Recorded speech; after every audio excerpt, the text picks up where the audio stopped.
The aftermath of that Scottish Cup chaos at Ibrox is far from over, and the Police Federation has just made some explosive claims. A pundit has delivered a brutal verdict on a key Celtic star, saying he's finished at the club. Plus, Kris Sutton weighs in on what a Hearts title win would mean. A young Celtic loanee has been controversially cut from the Scotland under-21s, and Robbie Savage's blind faith in the interim boss is being called out. But first, make sure you like this video and subscribe to the channel for more Celtic content. It feels like ages ago, but the aftermath of the Scottish Cup match against Rangers still rumbles on. Now, the Police Federation has claimed that the police were too slow to react and that they were understaffed at Ibrox.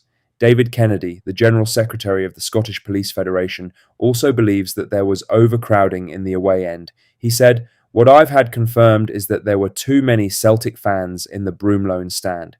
I don't think the police, not the officers on the ground, the commanders, were quick enough to realise what was going to take place. They weren't quick enough to realise what they needed to do to stop the Celtic fans coming onto the pitch.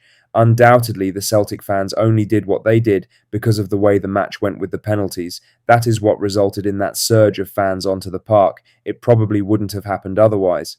I have been told that police officers asked to go to level 1, which means they would have had more protective equipment such as helmets on, and that request was refused. There was clearly a concern that if officers appeared with helmets and shields, then that would have antagonized the crowd and made the situation even worse. That would have been part of the thought process. There were several officers injured. I have had it confirmed to me that at least 3 officers got injured, but I know there were more. Health and safety investigations are now going to take place, and then potentially claims against the police service. We don't have enough cops. What they are doing within the police service at the moment is robbing Peter to pay Paul. If you are putting all these officers within a football ground, you're taking them out of the communities they serve. Celtic won that match on penalties, edging Rangers 4-2. Some Celtic fans had entered the pitch in front of the Broomloan Road stand in jubilation, celebrating the win. Meanwhile, Rangers fans from the other end had begun to charge at the away end, with missiles thrown and a Celtic member of staff allegedly assaulted. It really was shocking scenes that no one wants to see at the football, especially in the first match back with a bumper allocation. Investigations into the incident are still ongoing, and there will undoubtedly be further updates and statements on the matter as the weeks and months go by. Celtic and Rangers are due to meet in the split. The Ibrox side will be making the trip to Glasgow's East End in what could be a huge moment in the title race. Fan tensions are sure to be high in that game, though. Now for the main story, as in the wake of Kasper Schmeichel's Bombshell CBS Sports interview, the Sky Sports panel delivered a brutal verdict on both the goalkeeper and the people around him. From a Celtic point of view, that is exactly why this whole episode feels even more damaging. Earlier this week, Schmeichel revealed live on air that he now faces 2 shoulder operations and a rehabilitation period of between 10 and 12 months. He also admitted he may already have played the last match of his career. With the Celtic goalkeeper's contract due to expire in June, it only added to the sense that this is the end of the road in Glasgow. What made it all the more striking was how the news emerged. It did not come through Celtic's own channels. James McFadden said, "Everybody's noticed that his levels have been so far down, and with respect to should Kasper Schmeichel have told everyone earlier that he was injured, we've been players where you try and play through it. You think you're going to be okay and you're desperate to play, and people can look at it and say, it's selfish. But you're just tuned, especially the older players from a different era at the start. You're told to get on with it and play through it sometimes. With hindsight, he should have been taken out much earlier. He should have taken himself out much earlier. The thing I don't like is how it was announced." Chris Boyd took it even further. In footage shared by Sky Sports Scotland, he said, "He's finished at Celtic. That in itself doesn't put them out of the title race, but the performances they have continually put in this season means that not one Celtic fan believes they can win all 7 games between now and the end of the season, which means the league is beyond them this season." In other news, Kris Sutton believes Celtic and Rangers' dominance being broken by a Hearts title win would improve the English view of Scottish football. Hearts are currently sitting top of the Scottish Premiership, and if they were to win the title, it would be the first time a club outside the Old Firm has won the league since Aberdeen in 1985. Sutton has been vocal about the title race this season, backing Hearts as favourites while suggesting Celtic are hanging on. He believes that if Hearts were to win it, it would change the perception of Scottish football down south. For too long, the English media has dismissed Scottish football as a 2-horse race, but this season has been different. Hearts, Rangers, Celtic, and even Motherwell have all been involved in the title conversation. Sutton thinks a Hearts triumph would prove that Scottish football is more competitive than many give it credit for.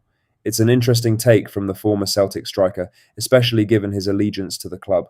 But with Celtic now 5 points off the top after their defeat to Dundee United, and Hearts looking solid, it's becoming more and more realistic. In other news, former Celtic defender Mark Wilson has suggested there's favouritism at play after Celtic loanee Ben McPherson was cut from the Scotland under-21 squad.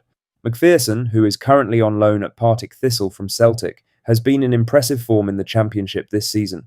The 22-year-old right-back has made over 22 appearances for the Jags and has been a standout performer. However, despite his form, McPherson was surprisingly left out of the latest Scotland under-21 squad. Wilson was not happy with the decision, suggesting that there's a bias against Celtic players when it comes to national team selection. It's a controversial claim, but one that will resonate with Celtic fans who have long felt their players are overlooked. McPherson has represented Scotland at under-16, under-19 and under-21 level, and has 9 caps at under-21 level. The decision to cut him from the squad has raised eyebrows, especially given his consistent performances this season. Whether there's any truth to the favouritism claims remains to be seen, but it's certainly a talking point. Lastly, Robbie Savage's blind faith in Martin O'Neill is being called out as it ignores Celtic's grim reality. Savage has been adamant that Celtic will win the league now that O'Neill is back in charge. He told Stroud Times, "I've learned so much from Martin O'Neill and the way my management style is. Like Martin's, he was a brilliant man-manager. He had a team around him which did most of the coaching, Steve Walford and sadly, Robbo, John Robertson, who is no longer with us. Amazing guy, amazing. With me, he'd be sadly missed, and I'm sure, Martin would go back into Celtic. I think they'll win the league now with Martin. That's the difference he will make again. For him to be doing what he's doing is brilliant. I spoke to him before I got the job here, and he was going to come and have a coffee and sit down with me and help me. So that's why I'm very lucky to have managers around me who I can pick up the phone to.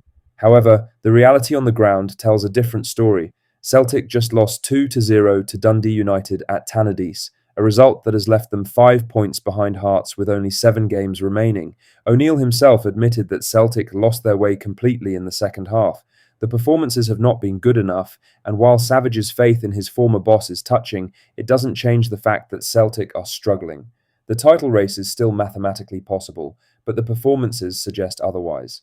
Savage's personal relationship with O'Neill has clearly influenced his prediction, but Celtic fans watching the team week in week out know the reality is much grimmer.